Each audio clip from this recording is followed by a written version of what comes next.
여러분 안녕하세요. 오늘 저희가 준비한 아주 흥미로운 심층 탐구 시간에 함께해 주셔서 감사합니다.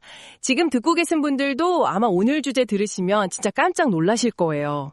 네, 안녕하세요. 오늘 다룰 자료들이 꽤 방대하죠.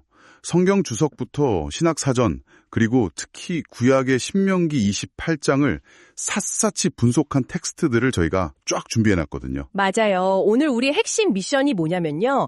우리가 일상생활에서 종교적인 맥락이 아니더라도 되게 무심코 섞어 쓰는 두 단어가 있잖아요. 복 그리고 축복, 이 두 단어의 진짜 의미를 완전히 해체해보는 겁니다. 네, 사실 고대 히브리인들이 생각했던 그 물질적인 복의 개념이 시대를 거치면서 어떻게 내면적이고 영적인 개념으로 확 진화했는지 그 방대한 역사를 오늘 쫙 압축해서 파헤쳐볼 예정입니다. 그러니까 단순하게 단어 뜻풀이만 하는 게 아니고요. 인류가 도대체 가장 좋은 삶이라는 것을 어떻게 정의해 왔는지 그 거대한 패러다임의 전환을 오늘 제대로 한번 추적해 보겠습니다. 벌써부터 막 기대가 되는데요. 그렇죠. 자, 그럼 자료에 등장하는 가장 기본적인 오해부터 짚고 넘어가 볼까요?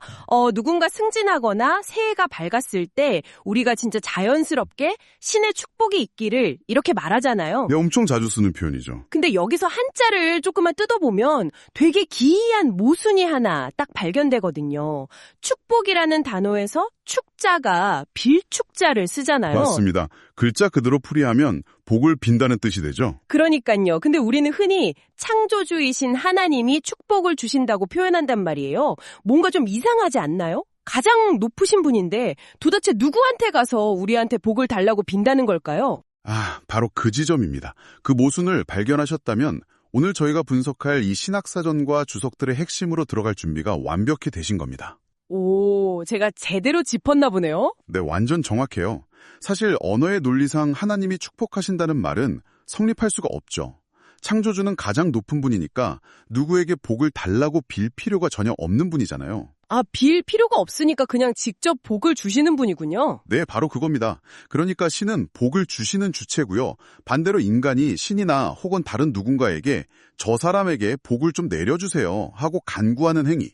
그게 바로 축복인 거죠. 와, 이거 진짜 머리를 한 대 맞은 것 같은데요. 지금 듣고 계신 여러분을 위해서 제가 이 자료를 보면서 딱 떠오른 직관적인 비유를 하나 들어볼게요. 이게 약간 태양과 거울의 관계 같더라고요. 오, 태양과 거울이요? 네, 그 태양은 스스로 빛을 막 뿜어내잖아요. 그게 바로 하나님이고 복인 거죠. 근데 거울인 인간은 스스로 빛을 못 만드니까 오직 그 빛이 나한테 비추기를 바라거나 아니면 다른 곳으로 이렇게 반사할 수만 있는 거죠. 진짜 완벽한 비유네요. 그 빛을 다른 사람에게 반사하는 행위가 바로 우리가 서로를 향해 할 수 있는 축복인 거고요. 그렇죠. 근데 여기서 제가 궁금한 게 거울이 태양을 향해서 그 빛을 다시 반사할 수도 있잖아요. 그건 무슨 의미가 되는 걸까요? 그 질문에 답하기 위해서 저희가 언어학적인 배경을 좀 살펴봐야 하는데요. 히브리어 동사 중에 바라크라는 단어가 있고 명사로는 베라카라는 단어가 있어요. 바라크. 뭔가 익숙한 발음인데요? 네, 주로 신이 사람에게 은혜를 베풀 때 이 단어를 씁니다. 근데 진짜 흥미로운 게 뭐냐면 방금 말씀하신 것처럼 낮은 존재인 인간이 높은 존재인 신을 향해 축복한다고 할 때도 똑같이 이 바라크를 쓴다는 거예요. 잠깐만요. 인간이 신을 축복한다고요? 아까 분명히 낮은 사람이 높은 사람한테는 복을 줄 수 없다고 정리했잖아요. 맞아요. 그래서 이 대목에서 한글 성경의 번역이 진짜 기가 막힙니다. 인간이 신을 향해 바라크를 한다고 할 때 이거를 찬송 또는 찬양으로 번역을 했거든요. 시편편 같은 데서 내 영혼아 여호와를 송축하라 할 때 그 송축이 설마? 네, 맞습니다. 그 송축이 바로 히브리어 바라크입니다.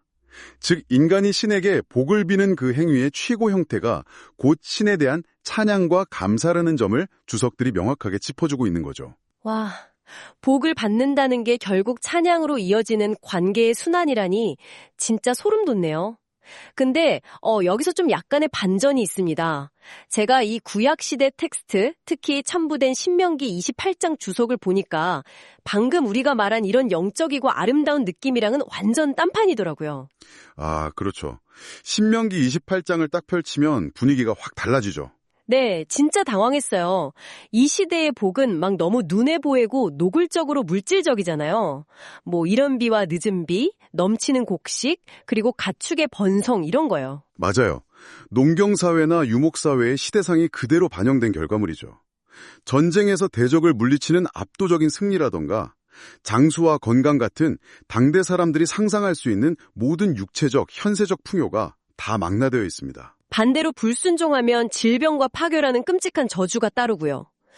저 근데 여기서 제가 청취자 여러분의 마음을 좀 대변해서 예리한 질문 하나 던져볼게요. 네, 어떤 질문이시죠? 솔직히 이렇게 들어보면 이거 너무 철저한 기브앤테이크 아닌가요? 막 내 말 잘 들으면 부자로 만들어주고 안 들으면 저주하겠다. 이런 식의 물질적 계약서처럼 들리거든요. 충분히 그렇게 느끼실 수 있습니다. 현대인들의 시각으로 보면 일종의 거래 조건처럼 보이죠. 그쵸. 신과 인간의 관계가 이렇게 얄팍해도 되나 싶더라고요. 하지만 저희가 분석한 주석 자료들을 보면 이 계약 이면에 숨겨진 진짜 의도를 아주 잘 설명해 줍니다. 신명기 28장의 전반부는 순종에 따른 축복이고 후반부는 불순종에 따른 저주로 뚜렷하게 나뉘거든요. 네네, 엄청 극단적으로 대조되더라고요. 바로 그 대조가 당시 이스라엘 백성들에게 주는 일종의 시청각 교육이었습니다. 당신은 아직 눈에 보이지 않는 영적인 진리 같은 추상적인 개념을 이해하기 힘든 척박한 시대였으니까요. 아, 그러니까 당시 사람들 눈높이에 맞춘 교육이었다는 거네요. 비유하자면 유치원생한테 인류 보편의 도덕적 가치 이런 걸 설명할 순 없으니까 친구한테 양보하면 칭찬 스티커 줄게 이렇게 하는 거랑 비슷한 건가요? 와, 정확합니다. 그 칭찬 스티커 비유가 딱 맞아요. 스티커 자체가 목적이 아니라 바른 관계 맺기를 가르치려는 거잖아요. 네, 가시적이고 물질적인 결과들을 통해서 궁극적으로는 그들의 내면적이고 신앙적인 삶을 순종이라는 신뢰의 관계로 이끌어내기 위한 아주 효과적인 교육적 도구였던 셈이죠. 그렇게 들으니까 이 물질적 계약서가 왜 필요했는지 확 이해가 되네요. 자, 그럼 이 시청각 교육을 받고 나서 사람들의 인식이 어떻게 변했는지 역사와 지혜문학 시대로 넘어가 볼까요? 네, 이제 다윗의 시편이나 솔로몬의 잠언 같은 지혜문학 시대로 오면서 복의 개념이 드디어 내면화되기 시작합니다. 여기서 주목할 히브리어 단어가 두 개 나오는데요. 바로 아슈레와 토부입니다. 진짜 거대한 패러다임의 전환이 일어나잖아요. 막 외부의 소유에서 내부의 존재로 기준이 확 바뀌는 거예요. 맞습니다. 예전 같으면 소떼나 양떼가 많아야 복을 받았다고 했을 텐데 이 시대 주석들을 보면 여호와를 의지하는 자, 지혜를 가진 자가 복되다고 선포되기 시작합니다. 제가 진짜 흥미롭게 본 게 시편 32편이었어요. 허물에 사함을 얻은 자가 복이 있도다 이러잖아요. 통장에 돈이 많은 게 아니라 영혼의 짐이 벗겨진 상태를 복이라고 부르다니 진짜 놀라운 도약인 것 같아요. 네, 신과의 관계가 회복된 그 내면의 상태 그 자체를 가장 좋은 삶으로 인식하기 시작한 거죠. 자, 근데 여기서 제가 진짜 놀라운 거의 모순에 가까운 구절을 하나 발견했거든요. 여러분도 아마 이거 들으시면 귀를 의심하실 텐데 바로 욥기 5장 17절입니다. 아, 욥기 구절이요? 어떤 내용이죠? 하나님께 징계받는 자에게는 복이 있나니 이렇게 되어 있더라고요. 아니 방금 전 신명기 28장에서는 징계와 고난이 명백한 저주였잖아요. 근데 어떻게 벌을 받는 게 갑자기 복이 될 수 있는 거죠? 그 부분이 진짜 많은 분들이 의문을 가지는 대목인데요. 만약 복의 기준이 여전히 물질적 편안함이라면 징계는 당연히 저주가 맞습니다. 어떻게든 피해야 할 고통이죠. 그렇죠. 아프고 힘든 건 저주잖아요, 보통. 하지만 복의 기준이 신과의 올바른 관계로 완전히 이동했기 때문에 해석의 렌즈가 달라진 겁니다. 내가 나쁜 길로 빠지려 할 때 그걸 막아주는 징계나 시련은 비록 고통스럽더라도 다시 관계를 회복시켜주는 은혜의 도구가 되는 거죠. 아, 그러니까 궤도 이탈을 막아주는 튼튼한 안전벨트 같은 거네요. 네, 맞습니다. 욥의 이 시를 보면 더 명확해져요. 욥이 어마어마한 시련을 겪지만 결국 그 고난의 터널을 통과하면서 신을 더 깊이 대면하게 되잖아요. 그 상태 자체가 이미 거대한 복이었던 겁니다. 와, 고난조차도 긍정할 수 있는 렌즈가 생겼다니 진짜 대단하네요. 그럼 이제 드디어 신약 시대로 넘어와 볼까요? 구약의 물질적 복에서 신약으로 오면서 이 개념이 거의 폭발적으로 완성되잖아요. 네. 신약 시대로 오면 우리가 헬라어 단어 마카리오스와 율로기아를 살펴봐야 합니다. 특히 예수님의 산상수훈, 이른바 팔복을 보면 기존의 복 개념을 완전히 뒤집어 엎어버리죠. 맞아요. 가난한 자, 애통하는 자가 복이 있다고 선언하시니까요. 게다가 심지어 의를 위해 박해를 받는 자가 복이 있다고 하시잖아요. 사도 바울 역시 예수 그리스도를 통해 죄사함을 얻고 의롭다함을 얻는 그 영적인 상태를 진정한 복으로 규정하고 있죠. 감옥에 갇히고 매를 맞아도 기뻐하고요. 저 여기서 여러분께 질문을 하나 던져고 싶습니다. 구약시대에 비가 내려서 농사가 잘 되는 게 복이었던 시대에서 시작했는데 지금 신약에서는 매를 맞고 박해를 받으면서도 기뻐해야 한다는 거잖아요. 도대체 이 거대한 변화의 종착지는 어디일까요? 그 질문에 대한 답이 바로 오늘 저희가 분석한 주석 이미지의 핵심 결론에 나와 있습니다. 구약의 복이 일시적이고 부차적인 물질적 복이었다면 신약에 가리키는 복은 영원하고 절대적인 영적 복이라는 거죠. 아, 물질에서 영적으로의 완벽한 이동이군요. 네, 그리고 가장 중요한 통찰이 남아 있습니다.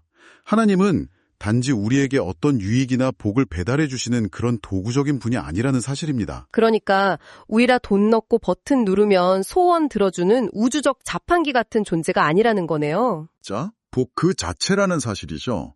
이것이 신약성경 전체가 말하고자 하는 궁극적인 목적지입니다. 와, 신이 복을 주는 분을 넘어서 그냥 복 그 자체라니요? 진정한 성도가 추구해야 할 복은 재물이나 건강 같은 선물에 집착하는 게 아니라 하나님을 자신의 하나님으로 삼는 것 그 자체여야 한다는 완벽한 통찰을 이 자료들이 제공하고 있는 겁니다. 진짜 듣다 보니까 소름이 돋네요. 자, 이렇게 해서 오늘 저희가 고대부터 신약에 이르기까지 복이라는 단어가 어떻게 진화해 왔는지 그 긴 여정을 한번 짧게 되짚어 봤습니다. 처음에 우리가 복을 비는 행위, 즉 축복이 땅의 풍요를 구하는 칭찬 스티커 수준에서 시작했다는 걸 확인했었죠. 맞아요. 근데 그게 시대를 거치면서 우주의 창조주와 올바른 관계를 맺고 아예 그분 자체를 소유하는 어떤 영적 충만함으로 진화했다는 사실을 오늘 제대로 정민한 것 같습니다. 네, 정말 인류 지성사와 신앙의 역사에서 가장 위대한 도약 중 하나를 함께 살펴본 시간이었네요. 자, 그럼 오늘 이 깊은 심층 분석을 마무리하면서 지금 방송을 듣고 계신 여러분을 위해 조금 도발적이고 여운이 길게 남을 만한 질문을 하나 던져드릴게요. 오, 좋죠. 어떤 질문인가요? 오늘 자료 마지막 부분에 베드로전서 3장 9절이 아주 의미심장하게 인용되어 있거든요. 악을 악으로 갚지 말고 도리어 복을 빌라. 이를 위하여 너희가 부르심을 입었으니 이는 복을 유업으로 받게 하려 하심이라. 이렇게 나와 있습니다. 아, 원수를 축복하라는 아주 강력한 메시지네요. 그러니까요. 우리는 오늘 신이 내리는 진짜 복이 결국 물질이 아니라 신과의 끈끈한 관계라는 걸 깨달았잖아요. 근데 성경은 우리가 궁극적인 복을 받기 위한 조건 중 하나로 나를 괴롭히고 핍박하는 원수를 위해 도리어 축복할 것을 요구한단 말이죠. 사실 나한테 잘해주는 사람한테 복을 비는 건 쉽지만 나를 찌르는 사람을 향해 축복하는 건 진짜 인간의 본성을 거스르는 일이잖아요. 맞습니다. 그래서 여러분께 묻고 싶습니다. 누군가에게 억지로라도 복을 비는 이 행위가 내게 진짜 복이 돌아오는 통로가 된다면 오늘 여러분의 삶에서 가장 축복하기 힘든 그 사람을 향해 속으로 단 한 번만이라도 복을 빌어보는 건 어떨까요? 와, 그거 진짜 쉽지 않겠지만 만약 해낸다면 내면에 엄청난 극적인 변화가 일어날 것 같네요. 저 복을 나 혼자 독점하겠다는 마음을 버릴 때 비로소 진정한 복이 시작된다는 이 놀라운 역설을 오늘 하루 여러분의 평범한 일상 속에서 꼭 한번 실험해 보시길 바랍니다. 오늘 저희가 준비한 심층 분석은 여기까지입니다. 여러분 감사합니다. 네, 감사합니다.